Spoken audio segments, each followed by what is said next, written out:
Nous allons essayer de parler vite fait un peu, pendant quelques 10-15 minutes. Je lis un verset, vous allez vous asseoir. Quand vous les mangerez, vous aurez vos reins sains, vos souliers aux pieds et votre bâton à la main, et vous les mangerez à la hâte. C'est la Pâque de l'Éternel. Vous pouvez vous asseoir, que Dieu vous bénisse. On va parler vite fait sur un peu la Pâque, mais je vais l'aborder d'un aspect un peu différent par rapport à ce que la plupart des gens ont l'habitude d'aborder. La Pâque, la face cachée de la Pâque. La Pâque, c'est quelque chose que nous connaissons. Aujourd'hui, c'est dimanche. C'est le dimanche des Pâques. Et la Pâque, le frère Branham dit, c'est l'une des fêtes importantes pour les chrétiens, pour les enfants de Dieu. La Pâque. La Pâque, si je dois parler par rapport à l'origine, rapidement, on a parlé des Pâques, c'était par rapport à l'histoire des enfants hébreux, de la sortie des enfants hébreux. Vous savez, avec Moïse, il y a eu des plaies qui étaient en Égypte. Pharaon, son cœur a été endurci. Il a tellement fait souffrir les enfants de Dieu qui étaient là. Et jusqu'à ce qu'à un moment, trop c'était trop, il devrait être libéré. Et Dieu, c'est un Dieu de principe. Dieu avait donné ses principes. Je n'aurai pas le temps de tout lire, sinon ça va nous prendre tout le temps. Donc Dieu, c'est un Dieu de principe.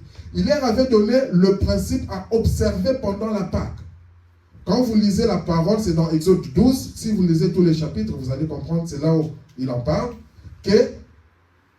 Il leur a dit, prenez un agneau, faites ceci, faites cela, faites ceci, mangez tout, prenez le sang, mettez sur les linteaux de vos portes. Et c'était le signe du départ. C'était pour dire que maintenant, nous laissons l'Égypte, nous sommes libres. Dieu nous a libérés de la servitude de l'Égypte, de la servitude de Pharaon.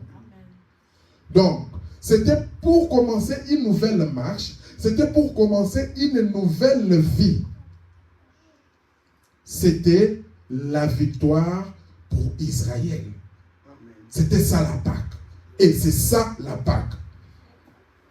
Aujourd'hui, les catholiques, les églises, des réveils, les autres, ils célèbrent aussi la Pâque.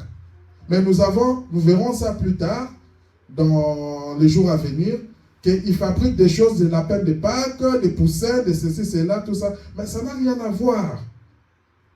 Nous devons comprendre l'essence de la Pâque. Et aujourd'hui, je vais vous montrer juste la face cachée. On parle de la résurrection, on parle de la Pâque. Mais quelle est la face cachée à l'intérieur? La Pâque, c'est la manifestation de la parole de Dieu. Pour nous les chrétiens, aujourd'hui, la Pâque, c'est un mémorial. Et nous avons commencé à célébrer la Pâque. Quand nous parlons d'un mémorial, c'est par rapport à la mort et à la résurrection du Seigneur Jésus-Christ. De la même manière que la Pâque était une victoire pour Israël là-bas, pour nous aussi, la Pâque est une victoire. Parce que le Seigneur Jésus a vaincu la mort. La Pâque, c'est quoi? Ça nous donne l'autorité. Comme Dieu, il a eu l'autorité, tout ce qui était en Dieu, il l'a déversé sur nous. Donc toi, tu dois savoir que la Pâque, c'est reconnaître ta position en Christ. Amen. Tu dois comprendre la Pâque différemment par rapport à d'autres personnes. Et selon les dictionnaires ou quoi, vous allez voir deux fois, on écrit Pâque comme ça, ou soit Pâque avec S à la fin. C'est un peu selon le français pour essayer de différencier selon le français. Pâque simple comme ça fait vraiment allusion par rapport à la sortie ou la libération des enfants d'Israël. Et quand on met Pâques avec S, ça devient comme nous parlons de la Pâque chrétienne, c'est que nous pensons, nous commémorons la mort et la résurrection de Jésus-Christ. Mais tout, c'est la Pâque. Parce que quand on parle même de Jésus, cela typifie ce qui a été dans l'Ancien Testament, la même victoire. Nous, c'est l'idée, le contenu qui nous intéresse. Alors, nous allons lire rapidement dans Exode 12. Je ne vais pas lire tous les versets, je prends de 11 à 14. Ici, je vous ai expliqué le contexte. Et maintenant, écoutez ce que Dieu donnait, ou ce que Moïse, parce que Moïse était le prophète de l'âge, qui parlait de la part de Dieu. Il leur disait, quand vous les mangerez aux enfants d'Israël, vous aurez vos reins sains, vos souliers aux pieds et votre bâton à la main, et vous les mangerez à la hâte. C'est la Pâque de l'Éternel. Ce n'est pas pour une personne, c'est la Pâque de l'Éternel. Manger à la hâte parce que nous allons partir, c'est le départ. C'est ça la Pâque. C'est le changement de vie. Changement de nature. Tu ne seras plus esclave, mais tu es un homme libre. Amen. Tu es maintenant un homme avec une puissance. Amen. Tu es une personne née de nouveau. C'est comme ça que quand moi je te dis, bonne fête de Pâques, ça doit être une matière à réflexion par rapport à ta marche chrétienne. Amen. On ne dit pas comme les païens, bonne fête de Pâques, merci, bonne fête de Pâques, sans comprendre c'est quoi. Écoutez, cette nuit-là, je passerai dans le pays d'Égypte. Maintenant, la face cachée. Parce que les gens voient la Pâque comme une simple fête comme ça. Écoutez maintenant la face cachée. Je frapperai tous les premiers-nés. Dans la Pâque, Dieu combat pour toi. Amen, amen, amen. C'est ça la face cachée. Dans la Pâque, Dieu vient, il dit, je frapperai. Il frapperait quoi? Les Égyptiens. Et dans ta vie, qu'est-ce qui te dérange? Dieu va frapper. Amen. Quelle est la personne qui te dérange? Dieu va frapper. Amen. Je frapperai tous les premiers-nés du pays d'Égypte. Amen. Du pays d'Égypte, depuis les hommes jusqu'aux animaux. Écoutez, Dieu est un Dieu jaloux pour ses enfants. Amen. Quel est ce problème-là qui peut te préoccuper? Dieu va frapper. Alléluia. Amen. Qui sont ces gens-là qui se moquent de toi? Dieu va frapper. C'est la Pâque. Amen. Quand il y a la Pâque, il y a une face cachée là-bas. Dieu va frapper. Amen. Écoutez, j'exercerai des jugements contre tous les dieux de l'Égypte. Amen. La Pâque, c'est le jugement. Amen. Donc, pour les uns, pour les Israélites, ils étaient dans la joie, dans la fête, mais pour les Égyptiens, c'était le jugement. Amen. La face cachée de la Pâque. Donc, quand toi, tu es dans la Pâque, sache par rapport à ta marche avec Christ. Amen. Quand Dieu l'a dit que non, pour tous ceux qui ont fait dans ma vie, c'est le jugement pour eux. Les gens disent bonne fête de Pâques sans comprendre ça. La face cachée de la Pâque. Amen. Écoutez, le sang vous servira du signe sur la maison où vous serez. Amen. Quand il leur avait donné l'ordonnance à suivre, le problème, respecte les principes de la parole. Quand tu me dis bonne fête de Pâques, je te dis que ma soeur respecte les principes de la parole. Ah, merci pareillement. Toi aussi, bonne fête de Pâques. Toi aussi, mon frère, respecte les principes de la parole. Ici, pour les enfants d'Israël, le principe de la parole, c'était quoi? Mangez, faites ceci, et puis prenez les sang, mettez sur les linteaux. Quand moi, Dieu, je verrai le sang sur les linteaux, je passerai par-dessus vous. En d'autres termes, vous êtes protégés. Vous serez épargnés. Pendant que le jugement est en train de s'abattre sur l'Égypte, mon peuple est épargné. Mon peuple a un lieu qu'on appelle Goshen. Un lieu de refuge. C'est ça la Pâque. Je passerai par-dessus vous. Il n'y aura point de plaies qui vous détruisent. Les plaies, les souffrances, tout ce qui tombait sur Israël, sur l'Égypte. Mais vous, il n'y en aura rien qui va vous détruire. Les gens pensent quoi? Que quand tu es malade, que quand tu as ceci, tu as cela, ça va te détruire. Non, ce matin de Pâques, je te dis encore qu'il n'y aura rien qui va te détruire. Amen. Et laisse-les penser comme ils pensent là. pendant qu'ils attendent ta chute, ce matin, je te dis que dans la Pâque, il y a une face cachée. Ils seront dans le jugement pendant que toi, tu seras dans l'abondance. Quand je frapperai le pays d'Égypte, écoutez, vous conserverez les souvenirs de ces jours. Retenez que la Pâque, c'était la Pâque de l'Éternel. Comme c'était la Pâque de l'Éternel, ainsi dit l'Éternel. Vous conserverez les souvenirs de ces jours. Depuis ce jour-là, jusqu'à ce matin, nous avons toujours ce souvenir de la Pâque. Parce que la parole de Dieu ne change pas. Tous les prophètes qui sont venus jusqu'à Jésus, ils continuaient toujours à avoir le souvenir de ces jours. C'était une des grandes fêtes.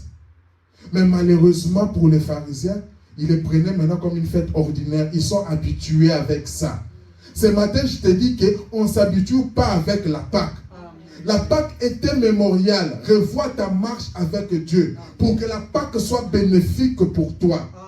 Sinon, tu risques de te retrouver dans la face cachée de la Pâque. Et vous célébrerez pour une fête en l'honneur de l'Éternel. C'est pour ça que vous pouvez faire une fête. Quand vous faites ça, c'est la fête chrétienne. Nous pensons encore à Dieu. Nous pensons encore à notre victoire. Tout c'est lié à la victoire. Vous célébrerez comme une loi perpétuelle pour vos descendants. Et nous, aujourd'hui, nous sommes des descendants. Et nous continuons à observer la Pâque. Le frère Branham dit, donc relâchez la pression. Amen. L'Égypte, les enfants d'Israël, quand ils étaient en Égypte, sous Pharaon, ils avaient une pression terrible. Mon frère, ma soeur, tu passes par une situation. Les membres de ta famille se moquent de toi. Les gens du dehors se moquent de toi. Les gens proches se moquent de toi. Des fois, tu subis une pression. Ce matin, je te dis, il y a la Pâque. Amen. Bonne fête de Pâques pour toi. Amen. Ce matin, je te dis que la Pâque doit te libérer. C'est ça que la parole de Dieu dit. La Pâque, quand il y a eu la Pâque, il n'y avait plus de pression pour Israël. Amen. Israël, quand vous lisez l'histoire, vous verrez comment Israël a souffert sous Pharaon. À tel point qu'on leur demandait des histoires presque impossibles. Les histoires qu'ils peuvent faire avec des machines comme ceci, on leur dit faites ça à la main.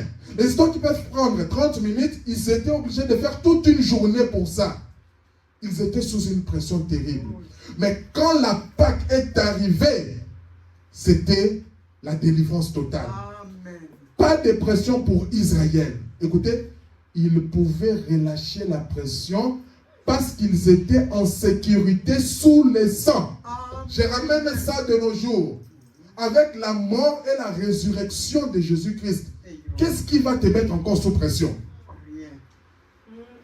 Avec la mort et la résurrection de Jésus, nous sommes sous le sang de Jésus-Christ. Ces temps-là, ils étaient sous le sang de l'agneau. Et aujourd'hui, l'agneau qui est là, c'est le Seigneur Jésus qui s'est sacrifié pour nous. Maintenant, quelle chose qui aura une pression sur toi? Dis-moi, quel est ce problème? Nous sommes toujours, j'amène ça par le moment de la prière que nous avons aujourd'hui. Quelle est la chose qui va te donner une pression terrible à tel point de dire même je vais ôter ma vie, je vais me lancer dans le train, je vais me tuer? C'est quoi? Tu ne comprends pas. Aujourd'hui, c'est la Pâque. Amen. Quand c'est la Pâque, c'est ta délivrance aujourd'hui. Amen. Pas de pression. Amen. Oh là là! Lors de cette nuit particulière de la Pâque, ils étaient certainement calmes. Amen. La Pâque amène la tranquillité et le calme. Parce que tu sais qui tu es. C'est ça la Pâque. Ils avaient relâché la pression. Ne sois pas sous pression, c'est la Pâque. Parce qu'ils pouvaient vérifier et voir qu'ils avaient le sang. Et quand ils voyaient le sang, écoutez, ils savaient qu'il avait promis qu'il passerait par-dessus eux. Amen. Le Seigneur nous dit aujourd'hui, ne crains rien, petit troupeau. Écoute ce que la Pâque te dit ce matin. Tout ce que tu demandes, je te le donnerai. C'est ça la Pâque pour toi. C'est la victoire. La maladie, tous ces problèmes qui te tracassent là, maintenant tu as la victoire sur ça. Amen. Pourquoi? Parce qu'il y a eu un agneau qui a été immolé. Et cet agneau a pris ta place. Amen. Donc toi, tu marches en vainqueur à cause de l'œuvre de Golgotha. Amen. C'est ça la Pâque ce matin. Et quand il voyait les sangs, il savait qu'il avait promis qu'il passait au-dessus d'eux. Oh, après qu'ils avaient suivi toutes les instructions de Dieu, Dieu avait promis de passer par-dessus eux. Après qu'ils aient suivi toutes les instructions de Dieu, nous avons la parole de Dieu. Toi, suis les instructions de Dieu. Nous lisons dans Luc, au Nouveau Testament, dans Luc chapitre 2, 41 à 42. Écoutez, c'est l'histoire de Jésus. Les parents de Jésus allaient chaque année à Jérusalem, à la fête de la Pâque. Nous avons lu avec vous que depuis ce temps-là, l'Éternel a dit que ce jour ici sera fêté, sera commémoré. Et nous voyons que jusqu'au temps de Jésus, ça n'avait pas changé. Ils allaient toujours à la fête de Pâques, à la période pascale. Et alors, qu'est-ce qui est arrivé? Lorsqu'il fut âgé de 12 ans, ils y montèrent selon la coutume de la fête. Pour les Juifs là-bas, ils prenaient ça comme une fête ordinaire, mais ils n'entraient pas dans la profondeur, dans la révélation de la fête.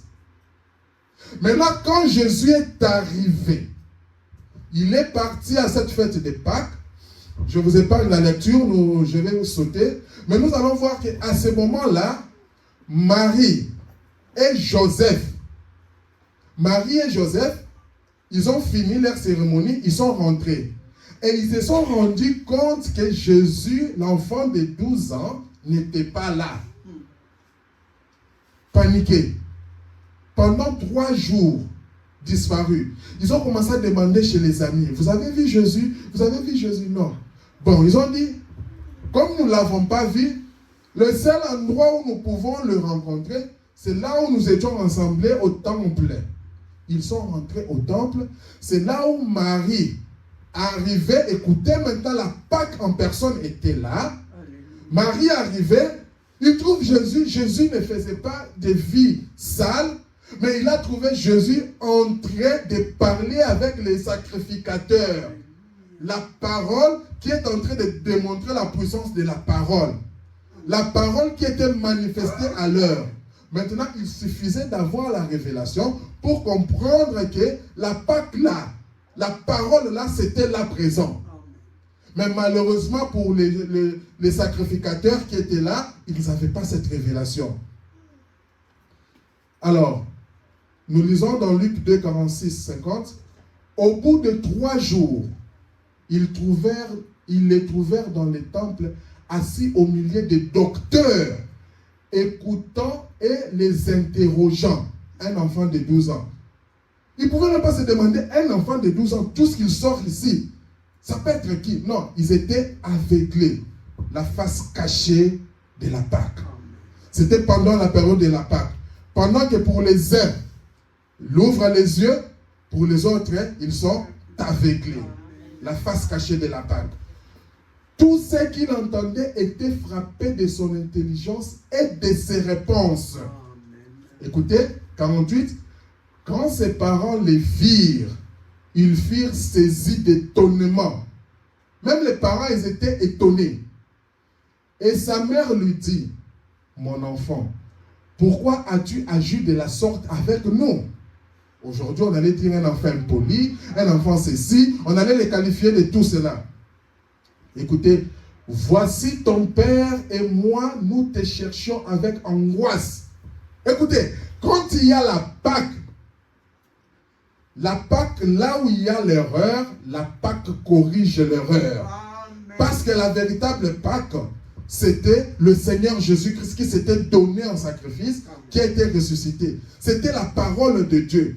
Marie vient lui dire avec toute l'audace des mères, tu ne sais pas que ton père et moi, nous te cherchons avec angoisse. Marie, tu as oublié ce que l'ange t'avait dit, que cet enfant, tu l'as conçu par la puissance du Saint-Esprit.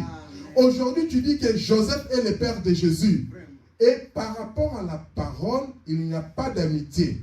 Par rapport à la parole, il n'y a pas mon mari, il n'y a pas ma femme. Par rapport à la parole, il n'y a pas papa, il n'y a pas maman. La parole est la parole, c'est la vérité. Nous tous, nous nous inclinons devant la parole. Dans la Pâque, nous comprenons qu'avec la parole, on ne doit pas faire des compromis avec la parole. Comme Joseph était habitué avec Jésus, il a dit que c'était moi qui suis devenu le père de Jésus. Écoutez, Jésus étant la parole, il n'a pas laissé passer ça. Il a stoppé et il a remis les choses en ordre. Qu'est-ce qu'il dit? Il leur dit, cet enfant de 12 ans, imaginez-vous un enfant de 12 ans. Pourquoi me cherchez-vous? Il repose la question. Ne savez-vous pas, il faut que je m'occupe des affaires de mon père. C'était plus son père, c'était plus Joseph. Amen. Ne savez-vous pas que je dois m'occuper des affaires de mon père? Donc la Pâque devait s'occuper de la parole maintenant. Amen. Mais malheureusement, à ce moment-là, et Joseph et Marie, ils étaient encore voilés. Ils ne comprenaient pas. C'est pourquoi la Bible dit 50, mais ils ne comprirent pas ce qu'il leur disait. Et c'est ça, quand la Pâque est sur terrain, il y a une face cachée. Il pouvait leur dire, détruisez ces temples. Et en 3 jours, je vais les relever. Les pharisiens, voyant terre à terre, ils disent, ces temples ici, nous avons fait beaucoup de jours, Toi, tu dis, tu vas le construire en 3 jours toi-même. Ils n'avaient pas la révélation. Maintenant, nous comprenons qu'il parlait de la Pâque, de sa mort et de sa résurrection. Le frère Branham dit, donc Dieu est identifié par ses caractéristiques. Il dit, ne savez-vous pas, il faut que je m'occupe des affaires de mon père. Il a repris ce que nous venons de lire. Il dit, vous voyez, comme la parole, elle est correctrice. Elle corrige l'erreur. Quand tu me dis bonne fête de Pâques, c'est-à-dire que quand tu me vois dans l'erreur, tu dois venir me dire, frère, sœur, ce que tu fais, ce n'est pas bien par rapport à la parole. C'est ça la Pâque. Quand tu me dis bonne fête de Pâques, arrête de faire des compromis avec la parole. Sinon, tais-toi, ne me dis pas bonne fête de Pâques. Tu seras dans la face cachée de la Pâque.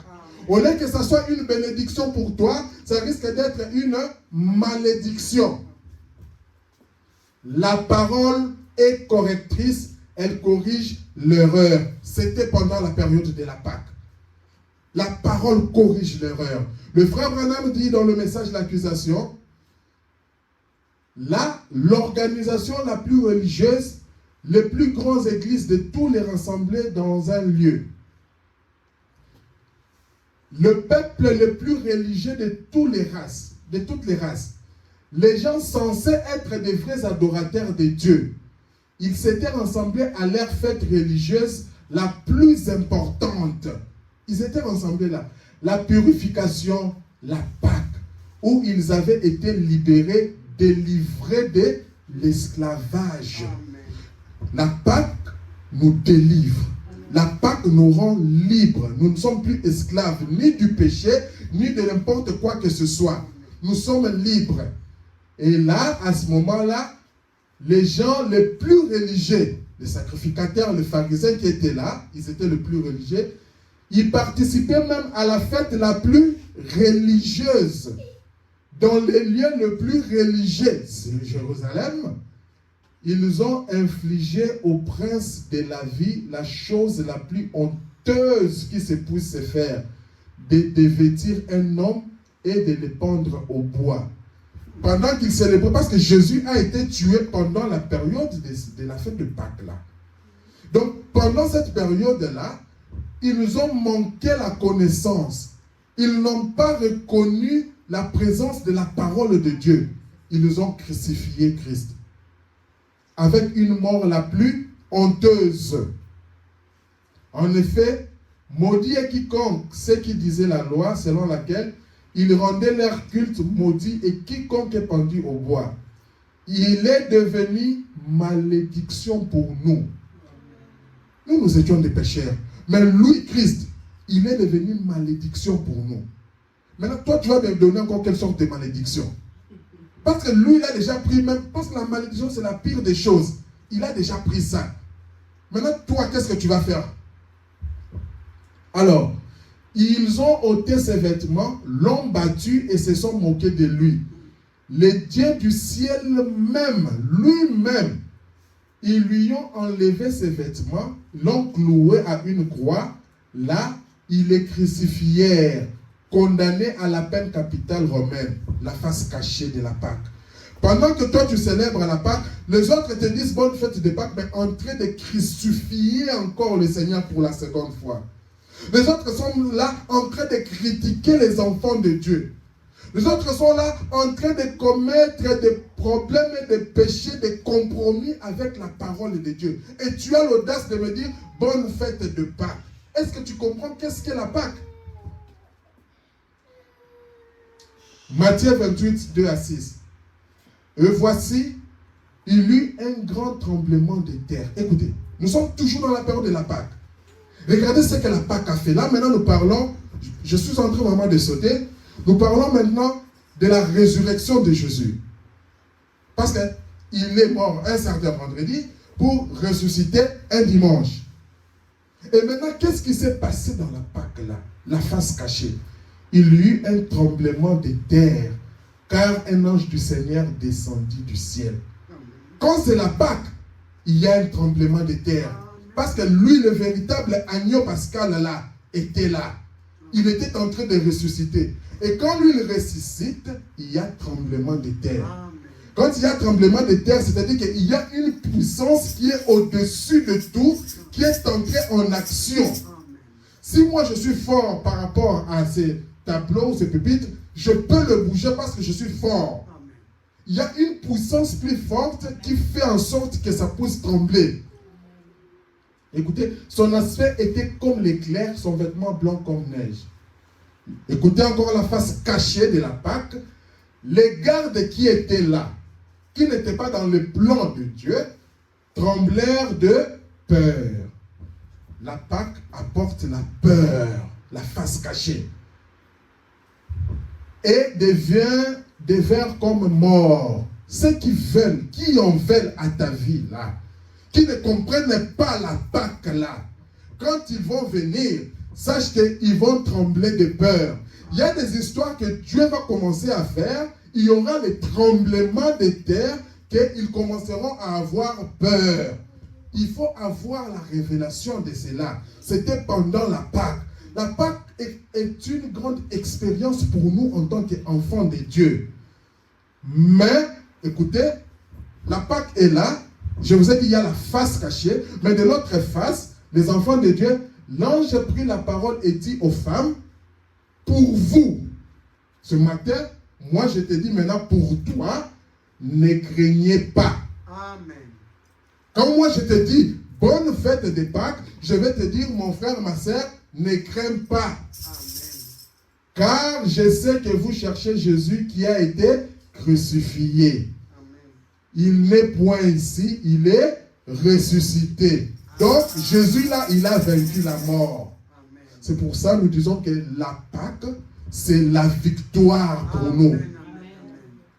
Comme il avait dit, venez voir le lieu où il était couché. 1 Corinthiens 5, 7 à 8. Écoutez, faites disparaître le vieux levain. Parlons toujours de la période de Pâques. Afin que vous soyez une pâte nouvelle, puisque vous êtes sans levain. Afin que vous soyez une nouvelle pâte. Afin que vous ayez un nouveau esprit. Car Christ, notre Pâque, a été immolé. Comme Christ a été immolé, nous devons devenir une nouvelle créature en Christ. Quand je te dis bonne fête de Pâques, le fait de te dire c'est ma bonne fête de Pâques, tu comprends que ça explique beaucoup de choses dans bonne fête de Pâques. C'est-à-dire que tu dois être une nouvelle créature. Tu dois dire non à la vie du péché. Tu dois dire non à la vie passée et accepter la vie de Christ.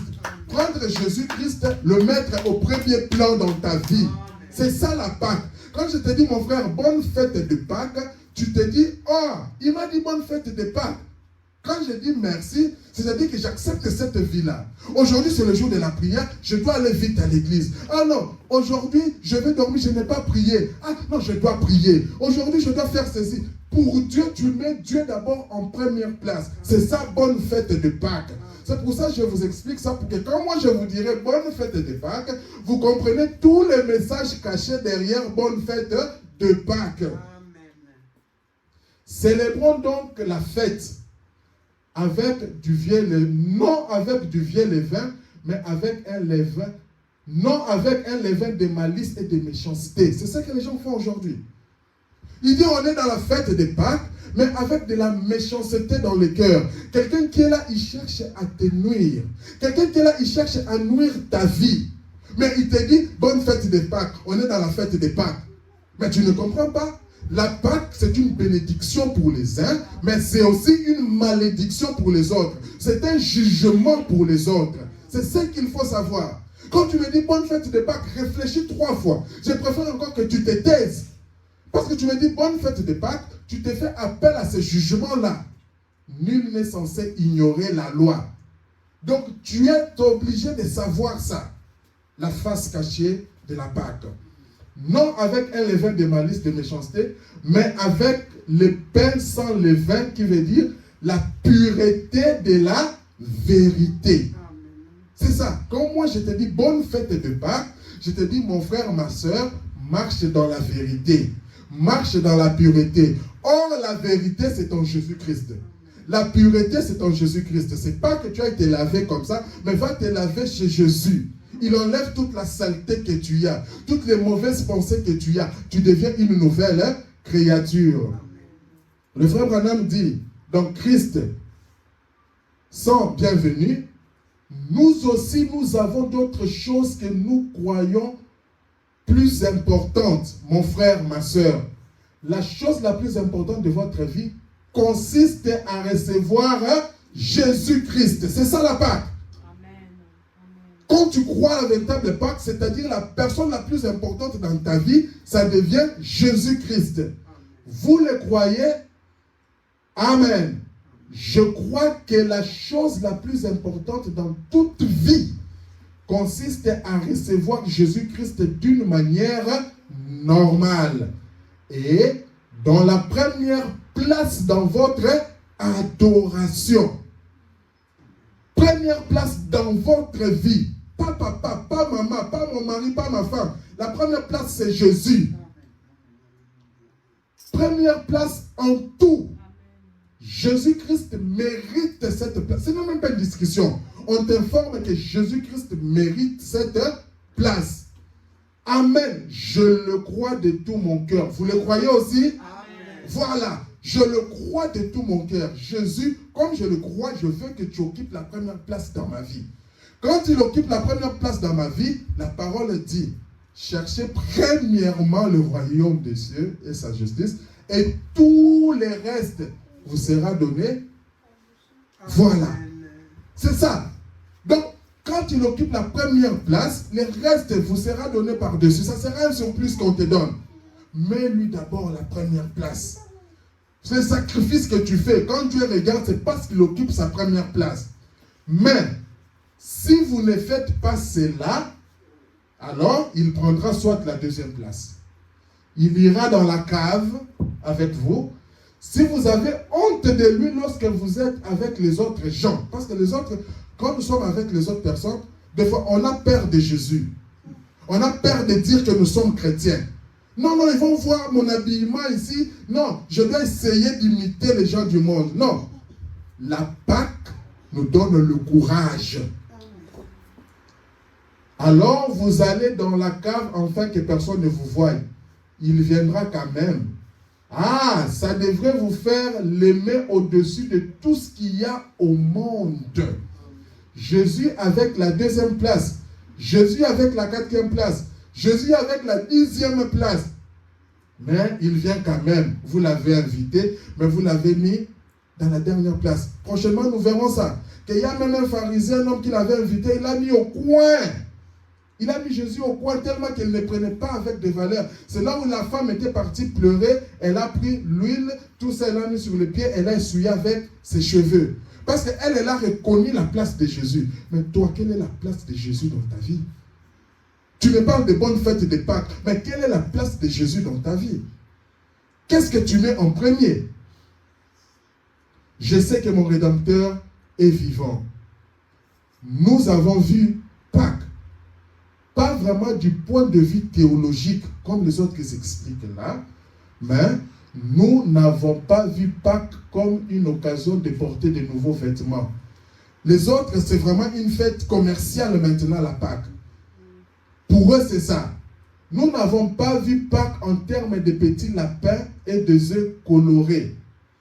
Écoutez, nous avons vu Pâques dans la puissance de la résurrection du Seigneur Jésus-Christ. Le vrai Pâques. Là où je vous ai parlé Pâques avec S et Pâques sans S. Le vrai Pâques, c'était cela, le Seigneur Jésus. Donc quand moi je te parle de Pâques, c'est-à-dire bonne fête de Pâques, c'est-à-dire reconnais la puissance de la résurrection. Et comme la puissance de la résurrection nous dit qu'il est parti, mais il ne nous laissera pas orphelins. Il s'est déversé aussi en nous. Ce matin, ce moment de prière, je veux que nous méditons sur ça, en sachant que nous avons la puissance en nous. Que Dieu vous bénisse. C'était pour une petite exhortation.